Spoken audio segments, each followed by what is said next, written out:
رشتوں کی عظمت اور تقدس پہ بات کرتے ہیں۔ خاندانی نظام آج اسلام کے خوبصورتیوں میں سے، خوبصورت نظام میں سے ایک نظام خاندانی نظام ہے۔ اس کا کیا فرماتے ہیں رشتوں کی عظمت اور تقدس کے حوالے سے؟ بسم اللہ الرحمن الرحیم، صلی اللہ علیہ حبیبی محمد وعلی آلہ وصحبہ وبارک وسلم۔ پہلے تو یہ کہ مفتی صاحب نے جو آخری جملہ کہا تو مجھے اس پہ جو ہے وہ بے ساختہ شعر یاد آیا۔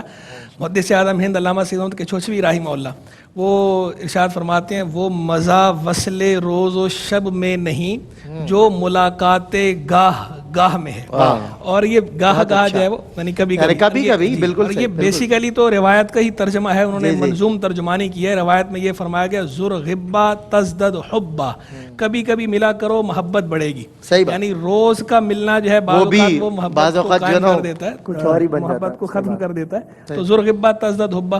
اچھا اب آ جائیے آپ کے سوال کے جواب کی طرف کہ رشتوں کی عظمت اور رشتوں کا تقدس۔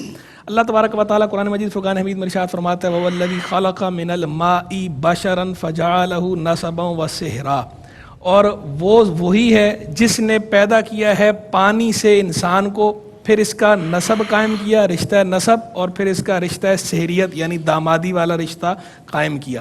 اب یہاں پر اللہ تبارک و تعالیٰ نے رشتوں کو بیان کیا، ایک نسبی رشتے ہیں اور دوسرے سسرالی رشتے ہیں، دونوں رشتوں کو بیان فرمایا۔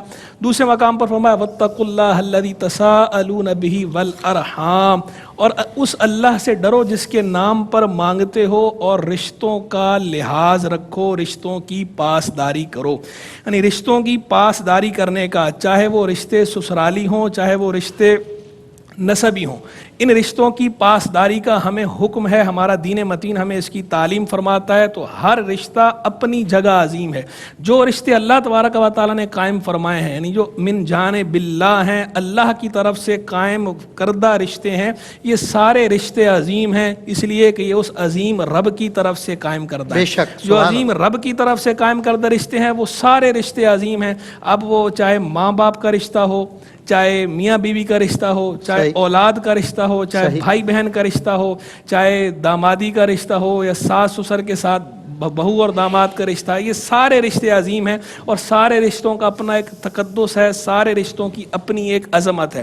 بس اب آگے جو ہے وہ پہلو الگ الگ ہیں، کہیں پر احترام کا پہلو زیادہ ہے، کہیں پہ شفقت کا پہلو زیادہ ہے، اور کچھ رشتوں کے اندر کیئر کا، خیال رکھنے کا پہلو زیادہ ہے۔ یعنی ظاہری بات ہے جو بڑے ہیں، بڑوں کا احترام کرنا ہے، بڑوں کی تعظیم کرنی ہے، بڑوں کو رسپیکٹ دینی ہے، کیونکہ جب ہم اپنے بڑوں کو رسپیکٹ دیں گے تو ہمارے چھوٹے ہمیں رسپیکٹ دیں گے۔ یہ ویسے بھی ضابطہ ہے، من وقر وقر، جو توقیر کرتا ہے عزت دیتا ہے، اس کی عزت کی جاتی ہے، اس کی توقیر کی جاتی ہے۔ انگلش میں بھی کہتے ہیں نا ڈو رسپیکٹ ہیو رسپیکٹ، عزت دیں گے تو پھر آپ کو بدلے میں عزت ملے گی بھی صحیح۔ تو ہم اپنے بڑوں کو عزت دیں، اور جو ہمارے چھوٹے ہیں جن کے ساتھ رشتہ ایسا ہے کہ وہ ہم سے رشتے میں چھوٹے ہیں تو ان پر ہم نے شفقت کرنی ہے۔ حدیث مبارک میں نا جو ہمارے بڑوں کی عزت نہ کرے، ہمارے چھوٹوں پہ شفقت نہ کرے، وہ ہم میں سے نہیں، ہم میں سے نہیں۔ تو اس کا خیال رکھنا ہے۔ اور پھر بعض رشتے وہ ہیں کہ جو محرم رشتے ہیں اور بگڑ گئے، موجودہ دور کے اندر خرابی پیدا ہو گئی، کچھ اس کے اندر میڈیا کا کردار ہے، کچھ ڈراموں کا، کچھ فلموں کا، کچھ جو ہے وہ بہت زیادہ اختلاط کا، جیسے سسر اور بہو کا رشتہ، ساس اور داماد کا رشتہ، یہ رشتے بھی مقدس رشتے ہیں، یہ محرم رشتے ہیں، ان کے اندر بھی مناسب حجاب اور تعظیم، توقیر اور شفقت، ایک طرف سے تعظیم و توقیر، دوسری طرف سے شفقت، اس کا لحاظ ضروری ہے۔ بدقسمتی سے آج کل ہمارے رشتوں میں بگاڑ پیدا ہوتا جا رہا ہے، اور رشتوں کا یہ بگاڑ یہ معاشرے کو انارکی کی طرف لے جائے گا، جیسا کہ ویسٹ میں ایسا ہوا ہے اور ایسٹ میں بھی اب وہ گندگی آ رہی ہے۔ تو اللہ تعالیٰ ہمارے معاشرے کو اس سے بچائے، ہم سب کو بھی اس سے بچائے، اور ہم سب کو رشتہ داروں کا پاس رکھنے کی، ان کا لحاظ کرنے کی ہر سطح پہ توفیق۔ اللہم آمین۔